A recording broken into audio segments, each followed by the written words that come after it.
Now I am going to start my lecture. अब last में हम क्या कर रहे थे कि हमारे पास में आ रखा था कि भाई इलेक्ट्रिक फील्ड, लास्ट जो मैंने दो मिनट और जो भी कोई रहता है तो वो भी तब तक आ जाएगा। तो इलेक्ट्रिक फील्ड, एक हम डाइपोल की बात कर रहे थे, जब दो इक्वल और opposite charge separated by a certain distance थे तो वो डाइपोल बना रहे थे। उनसे एक नई टर्म हमें मिली थी, दैट इज डाइपोल मोमेंट। उसको हमने पी से रिप्रेजेंट किया था, उसकी डायरेक्शन नेगेटिव टू पॉजिटिव थी। ये भी ध्यान रखना, डाइपोल जो होता है उसमें ठीक दो इक्वल एंड अपोजिट चार्ज होते हैं। तो एक कॉन्सेप्ट बच्चों के दिमाग में आता है, भैया जब इक्वल एंड अपोजिट चार्ज होते हैं तो नेट चार्ज तो जीरो हो गया, फिर इलेक्ट्रिक फील्ड क्यों जनरेट होती है? इलेक्ट्रिक फील्ड इसलिए जनरेट होती है क्योंकि इंडिविजुअल चार्ज से इंडिविजुअल जिस पॉइंट पे हम इलेक्ट्रिक फील्ड निकाल रहे हैं उसका डिस्टेंस अलग अलग होता है, तो इसलिए अलग अलग इलेक्ट्रिक फील्ड आती है। जैसे मान लो बी पॉइंट पे पॉजिटिव चार्ज रखा है, ए पर नेगेटिव रखा है, तो जो पी पॉइंट है जहां पे हमें इलेक्ट्रिक फील्ड निकालनी है वो डिस्टेंस ए से और बी से अलग अलग डिस्टेंस पे रखा हुआ है वो पॉइंट, यूनिट चार्ज जिसे हम क्यू नॉट चार्ज कहते हैं। तो इसीलिए हमने एक तो ये मैंने आपको कल बताया था कि डाइपोल मूवमेंट की वजह से उसकी जो डायरेक्शन थी वो तो नेगेटिव टू पॉजिटिव बता दी थी। फिर मैंने कहा था एक डाइपोल है, उसकी एक्सियल लाइन पे इलेक्ट्रिक फील्ड कैसे निकालते हैं। मैंने कुछ नहीं किया, ए पॉइंट पे नेगेटिव, बी पे पॉजिटिव, जो मिड था उनका डाइपोल का, मिड से आर डिस्टेंस पे पी पॉइंट ले लिया, उस आर डिस्टेंस पे पी पॉइंट की वजह पे इलेक्ट्रिक फील्ड निकाली ड्यू टू बी। जो बी था उसकी वजह से इलेक्ट्रिक फील्ड बाहर को जाएगी क्योंकि यूनिट पॉजिटिव चार्ज है, E1 हो जाएगा बेटा। और जो ए है उसकी वजह से इलेक्ट्रिक फील्ड क्योंकि नेगेटिव है वो अंदर की तरफ आएगी, E2। हमारी बी के जो पी पॉइंट है वो बी के नजदीक है, it is closer to B. तो इसका मतलब चार्ज दोनों सेम है, डिस्टेंस के ऊपर इलेक्ट्रिक फील्ड के मैग्नीट्यूड वेरी करेगा, तो जिससे डिस्टेंस के इनवर्सली प्रोपोर्शनल होती है इलेक्ट्रिक फील्ड। तो बी से डिस्टेंस कम है तो इलेक्ट्रिक फील्ड बी की ज्यादा होगी, तो बी की इलेक्ट्रिक फील्ड को E1 नाम दिया है, और वो रिपल्सिव इसलिए होगी क्योंकि वो पॉजिटिव है। ठीक है, ये सब मैंने कल ही बता दिया था आपको। नेगेटिव वाले से डिस्टेंस ज्यादा दूर पर है तो उसकी इलेक्ट्रिक फील्ड कम होगी, E2, वो अंदर की तरफ होगी क्योंकि यूनिट पॉजिटिव चार्ज और ये नेगेटिव अट्रैक्टिव अंदर की तरफ। वैसे भी electric line of forces negative की तरफ आती हैं और पॉजिटिव से बाहर जाती हैं। तो दो इलेक्ट्रिक फील्ड मैंने निकाली, ड्यू टू बी और ड्यू टू ए। दोनों को दोनों के मैग्नीट्यूड ले लिए, बट एक की डायरेक्शन लेफ्ट टू राइट है तो दूसरे की डायरेक्शन राइट टू लेफ्ट है, तो डायरेक्शन अपोजिट है तो नेट डिफरेंस आ जाएगा इलेक्ट्रिक फील्ड में। सॉल्व करके बेटा दोनों की वैल्यूज मैंने डाल दी, बी वाले की भी और ए की, क्योंकि डिस्टेंस एक का आर माइनस ए है, एक का आर प्लस ए है। सॉल्व कर दिया। सॉल्व करने के बाद कल आपको याद होगा हमारे पास में ये डेरिवेशन आ गया था, ये नेट। अब हमारे पास में ये नेट इलेक्ट्रिक फील्ड आई थी। एक और चीज मैं कहूंगा यहाँ पर, जब हमारा डाइपोल शॉर्ट होगा तो शॉर्ट डाइपोल का मतलब दोनों के बीच का जो सेपरेशन है वो बहुत ही कम हो जाएगा। आइडियल डाइपोल में तो ये सेपरेशन नेग्लिजिबल होता है। तीन तरह के डाइपोल होते हैं, एक नॉर्मल डाइपोल, एक शॉर्ट डाइपोल, एक आइडियल डाइपोल।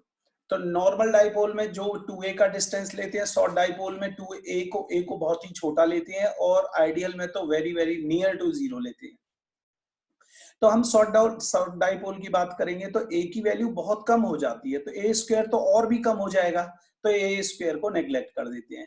तो ये पूरा मतलब फॉर्मूला जनरेट हो जाता है।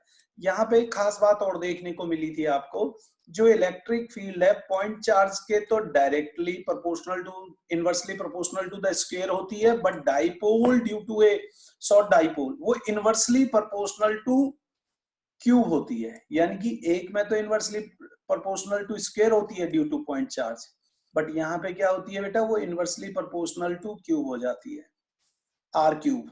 डन। तो आर क्यूब है, तो जब हम इसका ग्राफ बनाएंगे तो थोड़ा सा वो ग्राफ भी ज्यादा स्टीपर बनता है।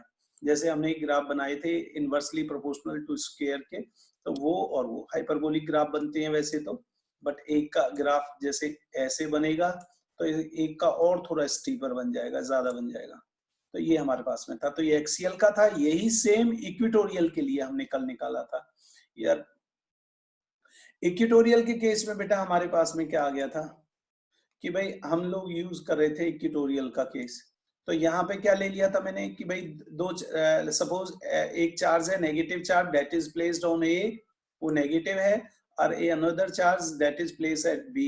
दोनों के बीच का सेपरेशन आपको पता है 2a ही होगा, इसलिए मिड पॉइंट से ओ से एक का सेपरेशन ए दिया हुआ है, दूसरे का भी ए दे रखा है। अगर ए बी की बात करेंगे तो वो 2a आ जाएगा याद। फिर मैंने कोई पी पॉइंट लिया था जहां पे यूनिट चार्ज रखा था मेरा, यूनिट चार्ज को मैंने ले लिया तो वो पॉजिटिव होता है, तो पॉजिटिव बी पॉजिटिव है, तो बी पॉजिटिव की वजह से जो इलेक्ट्रिक फील्ड होगी वो बाहर की तरफ जा रही होगी सी की तरफ, और जो ए है वो नेगेटिव चार्ज है वो डी की तरफ आ रहा होगा इलेक्ट्रिक फील्ड।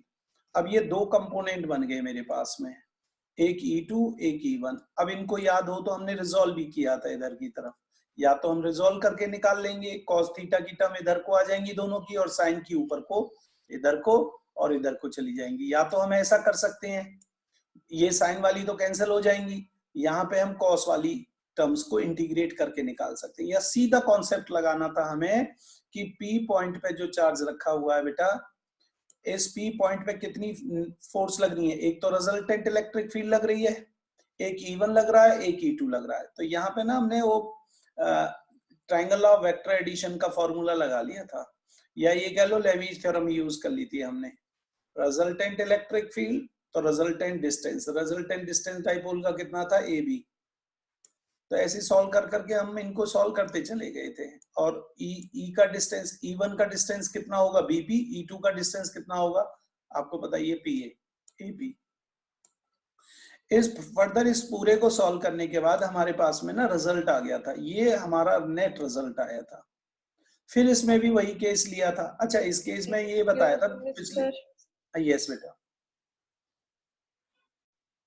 सर ये इसके पीछे वाला स्टेप बताना दोबारा, ये वाला, ये मैंने यहाँ जो मार्क किया हुआ है। अच्छा ये जो मार्क ये वाला, यस अच्छा yes, आप yes. मैं आपको बताता हूँ, ये लेमीज थ्योरम है +1 वेक्टर चैप्टर में हमें ये बताया था, जब एक ट्राइंगल की वर्टेसिस पर 3 फोर्स लग रही हो तो जो तीनों फोर्सेस अपॉन तीनों की कॉरेस्पॉन्डेंट साइड का रेशो हमेशा बराबर होगा। अगर मैं इसको यहाँ पे ड्रॉ करता हूं, यानी कि एक तरह से सॉरी, ये हमारे पास में एक पॉइंट ले लिया, यहाँ पे एक फोर्स लग रही है, यहाँ एक फोर्स है, और एक फोर्स इधर को लग रही है। तो मैंने इस, मान लो suppose this force upon this side and this force upon this side, ऐसे ही ये नीचे वाली जो फोर्स है मान लो वेट लग रहा था, तो ये और ये साइड का रेशो हमेशा बराबर आता है। मैंने भी वही किया यहाँ पर, एक तो रिजल्टेंट आ रहा है ऐसे, तो रिजल्टेंट इलेक्ट्रिक फील्ड किसके पैरेलल में, इस बेस वाली पैरेलल में, तो रिजल्टेंट इलेक्ट्रिक फील्ड को हमने क्या कर दिया, यहाँ पे रिजल्टेंट फील्ड के नीचे ए बी डाल दिया। ठीक बेटा, E1 किसकी वजह से इलेक्ट्रिक फील्ड है, बी पॉइंट की वजह से, तो E1 ऊपर की तरफ जा रहा है, तो E1 ये वाली इलेक्ट्रिक फील्ड है, तो ये साइड कितनी हुई, ये वाली साइड का ट्राइंगल की ये साइड, तो ये साइड तो बीपी है, तो वो बीपी डिवाइड कर दिया। सिमिलरली अगर मैं E2 की बात कर रहा हूं बेटा, देखो पी पॉइंट से इलेक्ट्रिक फील्ड नीचे को आ रही है, तो ये डायरेक्शन ट्राइंगल की तीसरी साइड है, तो तीसरी साइड से ही डिवाइड कर दिया। पीए लिखना, पीए लिख सकते हैं या एपी लिख सकते हैं। ये लेमीज थ्योरम आती है जब एक ट्राइंगल की वर्टिसेस पर 3 फोर्स एक्ट कर रही हो, force there corresponding side ratio always be equal, तीनों के आपस में बराबर होंगे। समझ गए? यस बेटा आगे बढ़ू, तो फिर हमने इससे सॉल्व कर लिया था। राइट ओके, अब यहाँ कंडीशन क्या आ गई हमारे पास में, r² + a² raise to power 3/2। फिर मैंने कहा अगर शॉर्ट डाइपोल ले लेते हैं, तो अगेन बेटा हमारे पास में a की वैल्यू बहुत ही कम हो जाएगी, छोटी हो जाएगी, वी कैन नेग्लेक्ट, तो r² की पावर 3/2 आ जाएगा। अगेन मेरे पास में क्या मिल गया, ये this is the electric field on an equatorial point due to a short dipole, due to a short dipole. अब आपको ये चीज ध्यान रहे, उसमें 2p आ रहा था, इसमें खाली p आ रहा है। तो एक ना बहुत सिंपल सा क्वेश्चन है, मेडिकल नीट में और जेई में बड़ा पूछा जाता है, find the ratio of the electric field due to a short dipole on axial to the equatorial का 2:1 आ जाता है, कि वहां 2p अपॉन आता है, यहाँ खाली p है। अब ये क्यों मैंने बताया, क्योंकि इन दोनों फील्डों को, ये वाला फॉर्मूला याद रखना एक्सियल वाला और ये वाला याद रखना आप इक्वेटोरियल वाला बेटा, ये दोनों अभी हमारे नेक्स्ट कल इसमें यूज होंगे किसी भी पॉइंट पे इलेक्ट्रिक फील्ड निकालने के लिए यहाँ पे, ठीक है। तो इस टॉपिक का नाम है electric field intensity at any point. फिर ध्यान रखना होगा आपको, अब थोड़ा फिर से बेटा इसकी तरफ, बिकॉज डायग्राम बहुत मैटर कर रहा है। अब देखो क्लास होती है तो उसमें हम क्या होते हैं, बोर्ड पे एक साथ के साथ डायग्राम में कहीं का अगर थोड़ी कंसंट्रेशन इधर भी हो गई तो भी चल जाता, बट यहाँ पे प्रॉब्लम आ जाएगी। आप लोग मार्कर के साथ साथ ध्यान देना। ये सपोज हम क्या लिखेंगे, अगर लिखने के पॉइंट ऑफ व्यू से लिखेंगे, consider a dipole A B at a minus q charge is placed, at b a plus q charge is placed, separation between a and b is 2a। ये लिखने की मैंने जरूरत नहीं समझी, इसीलिए आपको बता दिया। but a is having a b having a dipole moment that is b, और p की डायरेक्शन हमेशा नेगेटिव टू कहाँ होती है, पॉजिटिव, तो a से b की तरफ जा रहा होगा। बट ध्यान रहे ये हॉरिजेंटल में रखा है, तब डाइपोल मोमेंट इसका p है। अगर सपोज मैं इसको हल्का सा ट्विस्ट कर ले जाता हूं, अब मैं इसकी नई पोजीशन पे ले गया, नई पोजीशन क्या मिल गई भाई भैया, मान लीजिए मेरे पास में B1 और यहाँ A1 बन गया। ये जिस पॉइंट पे मुझे इलेक्ट्रिक फील्ड निकालनी थी वो पॉइंट ओरिजिन से, मिड पॉइंट से किसी एंगल थीटा से, एंगल थीटा पर P पॉइंट पर है। वैसे P नहीं लेना चाहिए क्योंकि हमें बड़ा कंफ्यूजन होता है P पॉइंट में और डाइपोल मोमेंट के साइन में, दोनों का साइन ही एक है, बट उस पे एरो पड़ा रहेगा इसलिए आप थोड़ा सा डिफरेंस आपको पता चल जाएगा। तो P is the point where we have to find the electric field just because of this AB dipole। तो first we resolve this dipole in two directions, one A1 B1 और दूसरा क्या बन जाएगा A2 B2। अब ये जो P point है, अब इसके लिए 2 मिनट के लिए देखो, AB की डायरेक्शन में डाइपोल मोमेंट कितना था P, तो एंगल जिधर लगा होता है उधर को क्या लग जाता है, कॉस, तो इधर को डाइपोल मोमेंट कितना हो जाएगा, P cos थीटा। ठीक कॉस के 90 डिग्री पर इधर की तरफ क्या लगना चाहिए बेटा, P sin थीटा, इधर वाले डाइपोल का, यानी कि A2 B2 डाइपोल का जो डाइपोल मोमेंट होगा वो P sin थीटा होगा। अब देखो, अभी मैं इस P पॉइंट की बात कर रहा हूं, तो ये A1 B1 के लिए तो एक एक्सियल की तरह यूज होगा ना बेटा, उसी लाइन में सीधा, तो ये एक्सियल वाली इलेक्ट्रिक फील्ड होगी। एक्सियल इलेक्ट्रिक फील्ड यानी कि P से F की तरफ यूज कर रहे होंगे। तो आपको याद हो तो एक्सियल वाली तो ये इलेक्ट्रिक फील्ड थी हमारी, मैंने अभी अभी बताया था 2P/r³ था, बट यहाँ कॉस भी लगा है साथ में, क्योंकि भाई डाइपोल मूवमेंट जो है इस डायरेक्शन में P cos थीटा हो गया है। तो ये मैग्नीट्यूड की, अगर मैं खाली स्केलर की बात करूंगा तो डायरेक्शन हट जाएगी, P से F की तरफ एरो हट जाएगा, ये मैग्नीट्यूड में आ गया। सिमिलरली अगर A2 B2 के लिए ये पॉइंट ऑन एन इक्वेटोरियल है, इक्वेटोरियल की डायरेक्शन में हम इलेक्ट्रिक फील्ड निकाल रहे हैं, तो आना तो चाहिए था P/r³, बट यहाँ है P sin theta, because A2 B2 का डाइपोल मोमेंट इस समय P नहीं है, P sin थीटा है। डायरेक्शन P से D की तरफ, ये E2 डायरेक्शन E2 है, ये हमारे पास में आ गई। अब बेटा देखो E1 लग रहा है P से F की तरफ और E2 लग रहा है P से D की तरफ, तो रिजल्टेंट बीच में ही कहीं बनेगा एंगल बीटा पर। तो रिजल्टेंट निकालने के लिए मैंने बता दिया दोनों E1 और E2 परपेंडिकुलर हैं एक दूसरे के, हम उनका रिजल्टेंट जब परपेंडिकुलर होती हैं दो फोर्सेस तो उनका रिजल्टेंट हम इसी तरह निकालते हैं, A का स्क्वायर प्लस B का स्क्वायर अंडर द रूट। अब मैंने E1 की वैल्यू पुट कर दी बेटा, E2 की वैल्यू पुट कर दी, सॉल्व करने पर आपको पता है 4πε0 कॉमन है, वो बाहर आ गया, P स्क्वायर दोनों में कॉमन हो जाएगा, वो भी बाहर आ जाएगा अंडर रूट से, खाली P रह जाएगा, r³ भी कॉमन है, जो बचेगा यहाँ पे वो 2 cos थीटा का स्क्वायर और इधर sin थीटा का स्क्वायर। जब ये 2 का स्क्वायर करेंगे तो 4 cos स्क्वायर थीटा आ जाएगा प्लस sin स्क्वायर आ जाएगा। 4 को अगर हम ब्रेक कर लें 3 और sin square plus cos square क्या बन जाएगा 1। तो ये पूरा का पूरा expression, this is the expression for electric field intensity at any point. At any point अगर हमें ये आता है तो हम अपने आप ही एक्सियल का निकाल लेंगे, अपने आप ही इक्वेटोरियल का निकल जाएगा। किसी भी एंगल पर किसी भी पॉइंट का इलेक्ट्रिक फील्ड डाइपोल की वजह से ये होता है। अगर मैं इस थीटा की वैल्यू, ये थीटा को देखो बेटा, अगर इस थीटा को मैं 0 कर दूंगा तो आपको पता है ऐसी ये वाली कंडीशन आ जाएगी, तो एक्सियल वाला केस आना चाहिए। तो अब स्पेशल केसेस में हम डिस्कस करेंगे। अगर थीटा को मैं 90 पुट कर दूंगा तो इक्वेटोरियल वाला केस आना चाहिए। हम इनको आगे चल के इसको कंसीडर कर रहे हैं, बट इसको कंसीडर करने से, चलो पहले इसको कंसीडर करते हैं। तो यहाँ पे क्या कंडीशन आ गई स्पेशल केस में, अगर हम बात करते हैं तो अगर मेरा एंगल थीटा 0 हो गया तो यहाँ पे क्या कंडीशन आएगी भाई, cos 0 की वैल्यू पुट कर दी पूरा सॉल्व करके। तो देखा जाए तो this is the electric field on axial line थी, यही तो डेरिवेशन हमने निकाला था। सेकेंडली अब देखो, अगर मैं थीटा को 90 पुट कर दूंगा तो cos 90 की वैल्यू 0 आ जाएगी बेटा। ये इलेक्ट्रिक फील्ड सॉल्व कर करके पूरा यही आ जाएगा इक्वेशन। मैंने यही तो इलेक्ट्रिक फील्ड निकाली थी इक्वेटोरियल के लिए।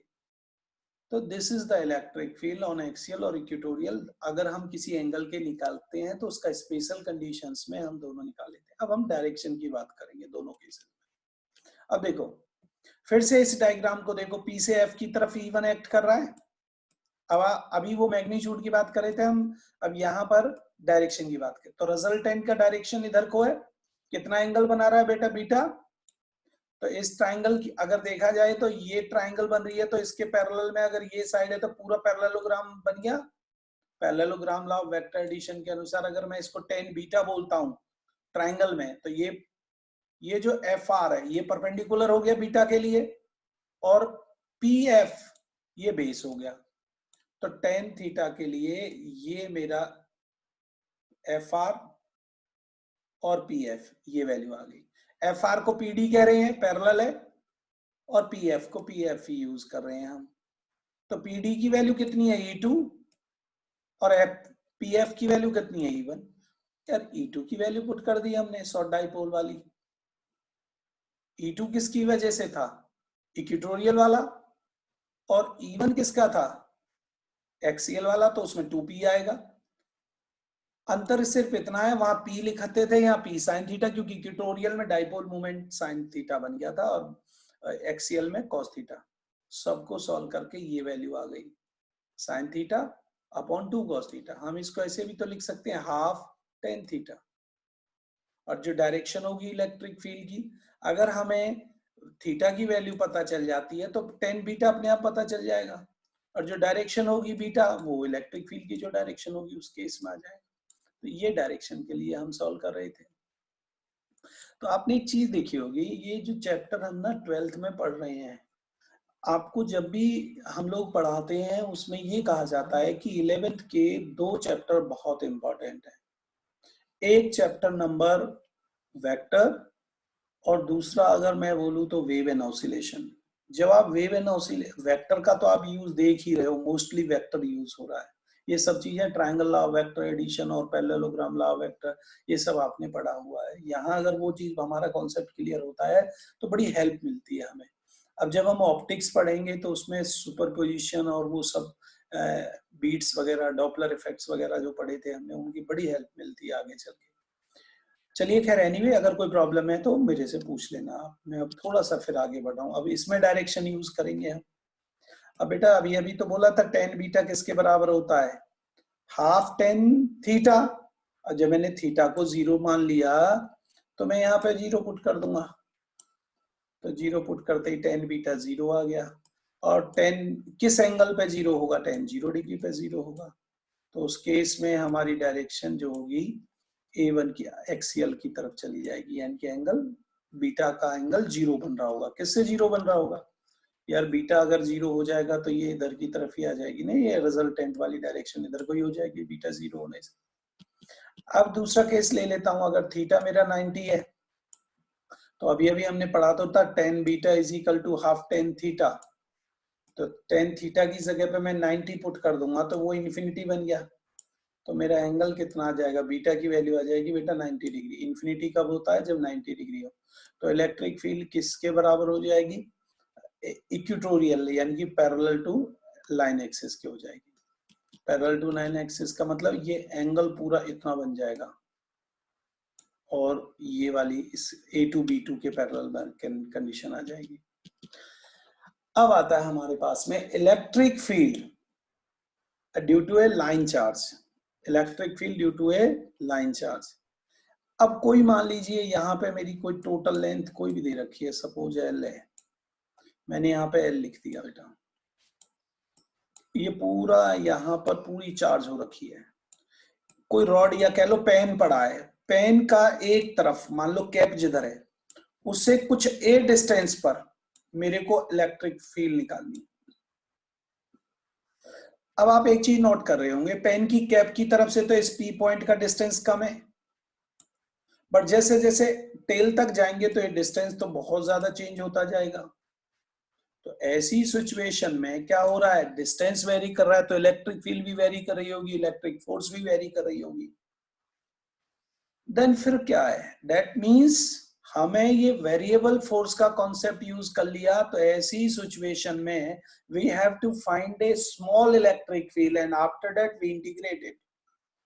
तो हमने कहा फ्रॉम द ओरिजिन या फ्रॉम किसी भी पॉइंट से हमने एक पॉइंट ले लिया, हमने वहां पे कह दिया भैया वो x डिस्टेंस पर है p पॉइंट, और वो कितना चार्ज ले लेंगे, उसका dx लेंथ है, कितनी लेंथ है dx। आपको मैं एक चीज बताऊंगा, आप लोगों ने पहले भी पढ़ा है, जो लैम्डा होता है चार्ज डेंसिटी होती है, वो चार्ज अपॉन क्या होता है बेटा, q, हम सीधा वर्ड यूज करते हैं q अपॉन l, हम उसको ऐसा भी यूज कर सकते हैं dq अपॉन dx, इस केस में क्योंकि एलिमेंट्री लेंथ हमने dx ली है, dx dq अपॉन dx। तो अब यहां पे लैम्डा dq की वैल्यू निकालने लगे तो यहाँ पे dq की वैल्यू कितनी आ जाएगी, मेरे साथ लैम्डा dx आ जाएगा बेटा, dq is equal to lambda dx, यार लैम्डा dx।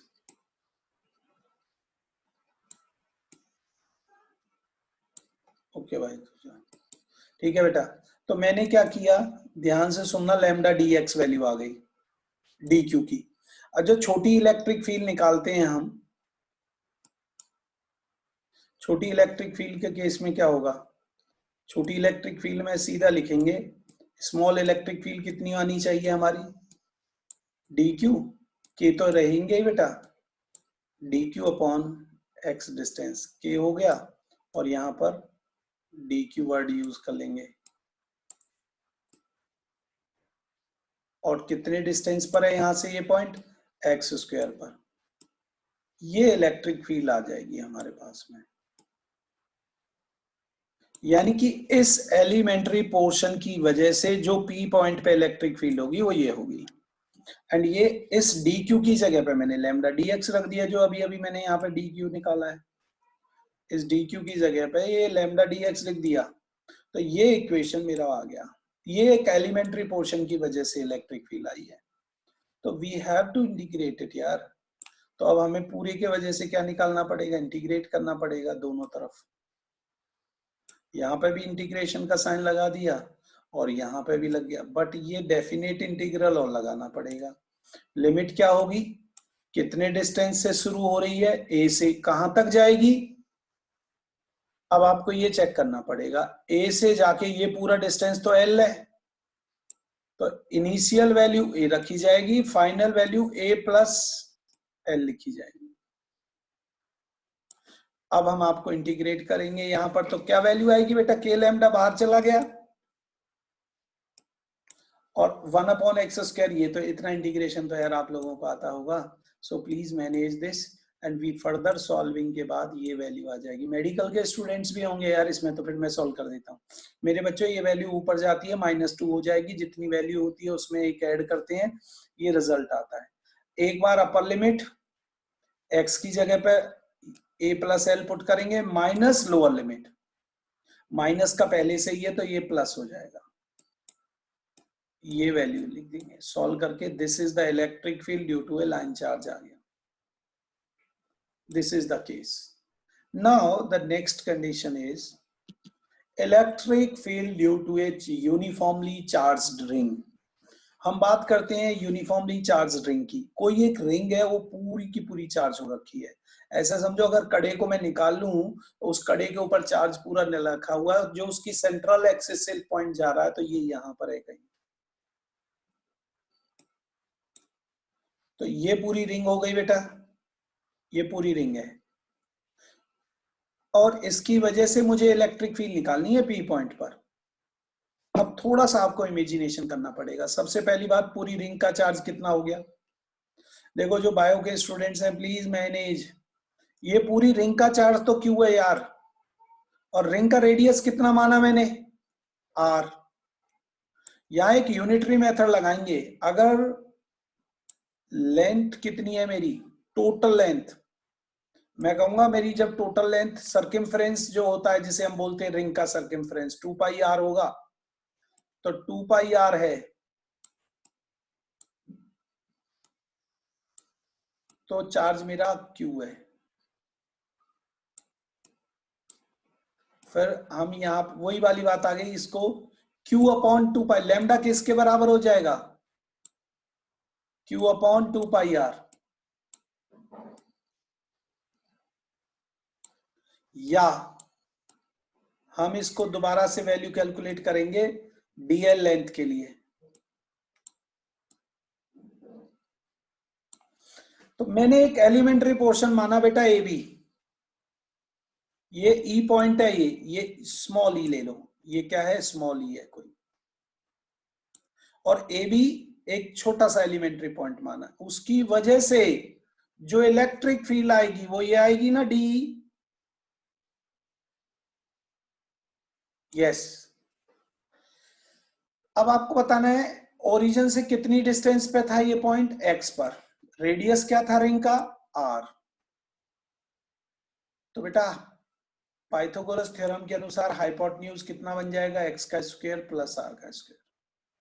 बेटा यहीं पर आपको बहुत जरूरी है ये बात का ध्यान रखना। तो ई से पी, तो इलेक्ट्रिक फील्ड कितनी बनेगी बोलो? 1/4 pi epsilon not D Q into distance. Distance कितना? ई से पी वाला, इसका स्क्वायर। इस ईपी की वैल्यू को अगर मैं चाहूं तो क्या लिख सकता हूं? ईपी को under root X square plus R square, but उसका अंडर रूट का स्क्वायर कर देंगे तो अंडर रूट हट जाएगा, तो ये वैल्यू आ जाएगी बेटा डी क्यू की फॉर्म में, राइट। अब एक और कंडीशन, दो तरीके हैं, एक तो यहीं के ही मैं इंटीग्रेट कर दूं इसको, तो मैं डी क्यू की जगह पे डायरेक्ट वैल्यू क्यू लिख दूंगा तो भी मेरा सॉल्व होके वैल्यू आ जाएगी। नहीं, अब हम क्या कर रहे हैं, ठीक इसके अपोजिट, इस पोर्शन के अपोजिट नीचे भी तो एक पोर्शन लिया जाएगा, उसकी भी इलेक्ट्रिक फील्ड इतनी आएगी। जब हम इन दोनों को रिजॉल्व करेंगे तो इस साइड में एंगल है, यहां भी एंगल है, तो बेटा इधर को क्या बन जाएगा? डी कॉस थीटा, एक की तरफ से दूसरे की जगह से D dash cos theta, third portion की वजह से, फोर्थ पोजीशन की वजह से, सब ऐड करते चले जाएंगे इस डायरेक्शन में, ये समेशन हो जाएगा। और जो रिजॉल्व करेंगे ऊपर की तरफ साइन थीटा और नीचे वाला साइन थीटा एक दूसरे से कैंसिल हो जाएगा, तो मेरा जो रिजल्टेंट इलेक्ट्रिक फील्ड आएगा वो डी कॉस थीटा का समेशन आएगा। ये भी ध्यान रखना होगा डी और डी डैश दोनों बराबर है, क्योंकि यार डिस्टेंस सेम है, चार्ज सेम है, तो इलेक्ट्रिक फील्ड दोनों। अब समेशन का मतलब इंटीग्रेशन होता है, क्योंकि समेशन का मतलब भी क्या होता है? इकट्ठा करना, और इंटीग्रेशन का भी मतलब होता है छोटे को बड़ा करना, इकट्ठा करना। तो हमने उसको इंटीग्रेटर, ये समेशन साइन को इंटीग्रेशन के साइन में बदल दिया। अब डी की वैल्यू जो निकाली थी वो ऊपर रखी हुई है यार एज इट इज, वो पुट कर दी, साथ में cos थीटा एक्स्ट्रा जो लगा हुआ है वो लगा दिया। अब बेटा यहां से cos थीटा की वैल्यू निकालनी पड़ेगी। बेटा प्लीज इसकी तरफ ध्यान रखते जाना। cos थीटा क्या होगा यार इस ट्राइंगल में? ये जो छोटी सी ट्राइंगल है E और ये O और ये P, इस ट्राइंगल में cos थीटा क्या होगा यार? एंगल के जो साथ वाला होता है वो बेस होता है, और ये हाइपोटेन्यूज है, तो आपने base x upon hypotenuse put कर दिया भाई, ये cos थीटा की वैल्यू आ गई। इस वैल्यू को यहाँ पे पुट कर दिया, ये तो d की वैल्यू एज इट इज थी, बट यहाँ पे x upon under root X हो गया। यार ये सिंगल पावर है, यहाँ अंडर रूट का मतलब हाफ होता है, तो जब बेस दोनों ये R square plus X square दोनों सेम है, तो एक की वैल्यू क्या आ रही है 1, दूसरे की वैल्यू क्या आ रही है हाफ, दोनों को ऐड कर देंगे तो 3/2 आ जाएगा। अब इंटीग्रेट कर लो। इंटीग्रेशन में क्या कर लिया, जो चीजें कांस्टेंट बाहर निकाल सकते थे हमने निकाल ली, सिर्फ डीएल अंदर छोड़ दिया। यस, सब कुछ बाहर ले गए, सब कुछ बाहर वैल्यू आ गई बेटा, this is the total value आ गई बाहर। और डीएल का इंटीग्रेशन अभी अभी थोड़ी देर पहले बताया था, डीएल का मतलब क्या हो गया, पूरे सर्किल की लेंथ, और पूरे सर्किल की लेंथ तो यार 2πr होगी, तो डीएल को इंटीग्रेट करने के बाद अगर मैं बात करूं तो ये 2πr आ जाएगा। क्या आ जाएगा बेटा 2πr। अब देखो यहाँ पर थोड़ी देर के लिए इधर रखो इसको, तो ये 2πr है और ये अब यहाँ पे वैल्यू आ जाएगी, ये 2πr वैल्यू जो आ रखी थी, जहां भी वैल्यू हमने सॉल्व करी हमने क्या कर लिया, यहाँ पे लिमिट लगा करके वैल्यूज निकाल ली, तो इस पूरे को सॉल्व कर करके दिस इज द वैल्यू, ये रिजल्ट आ गया, ये हमारे पास में रिजल्ट आएगा बेटा, ये कंडीशन आ जाएगी।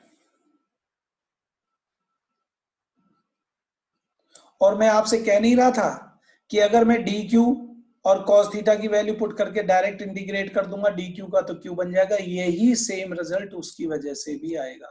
तो जो भी मेथड आपको सही लगे आप उसे डायरेक्ट निकाल सकते हो, अदरवाइज यहाँ पे भी वैल्यू पुट करते रहेंगे, ठीक है। तो ये डी क्यू की वैल्यू देखो, जिनको नहीं पता चला यहाँ पे डी क्यू की वैल्यू को हमने चेंज किया था बेटा, एलिमेंट्री पोर्शन का चार्ज, ये याद है ना आपको, डी क्यू एलिमेंट्री पोर्शन, ये वाला डी क्यू, ये एलिमेंट्री मेथड से निकाला था। अगर 2π लेंथ है तो q अगर 1 होगी तो q/2πr, अगर dl लेंथ होगी तो ये आप सॉल्व करके देखना इसको, तो ये dq की वैल्यू पुट कर दी थी, तो सॉल्व कर करके हमारे पास में बच्चा ये वैल्यू आ गई, दिस